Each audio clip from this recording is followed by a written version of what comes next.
crunch. Come down to the mat. Take your hands behind your ears.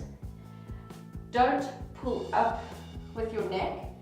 Rather, take a deep breath in and exhale, crunch in your stomach. Up. Exhale down. Inhale. Exhale up. And down. So this is what it would look like.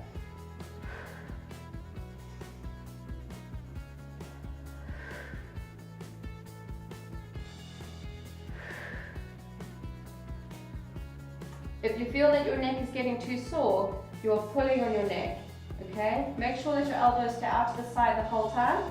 Don't pull up like that. Keep them to the side, and even if you can just get here, that's fine. It's a good place to start. Always make sure that you're engaging your abs. Exhale as you come up. That's your crunch.